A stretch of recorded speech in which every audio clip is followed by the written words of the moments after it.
قالوا إن صرت المغرب ستصاب بحمى عشقها، فعلى تلك الأرض الطيبة مر الرومان ومنها انطلق ابن خلدون وابن بطوطة. وقال الحجاج المغاربة لا يغرنك صبرهم ولا تستضعف قوتهم، وقالوا الكثير والكثير، فكيف لنا أن نستسلم أمام هذا الفيروس اللعين في مباراة هي سهلة، فكلنا شعب واحد لمصير واحد. هي ممكن فرصة للتاريخ يا مغربي لنبرهن للعالم قوة هذا الشعب المبدع الممتع المونس. إذن أصدقائي أهلا وسهلا بكم هنا في هذا النهائي التاريخي الذي يجمع الشعب المغربي بفيروس الكورونا في مباراة كسر العظام. يا قاتل يا مقتول، يا ذابح يا مذبوح، نكون ولا نكون، من ينتصر في مباراة لا تقبل القسمة على اثنين؟ من يفوز في هذا النزال القوي جدا؟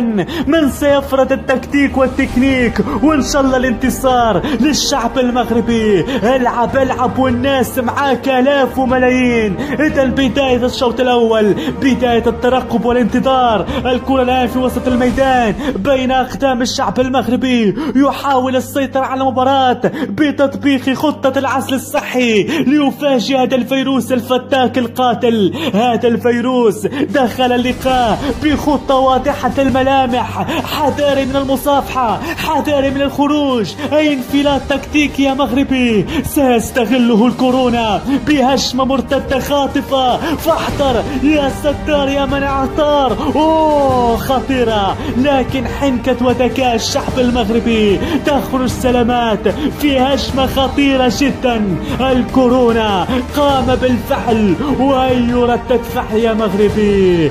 يا الله يا الله، ما زالت المباراة مستمرة يا سادة يا كرام بين الشعب المغربي وفيروس الكورونا.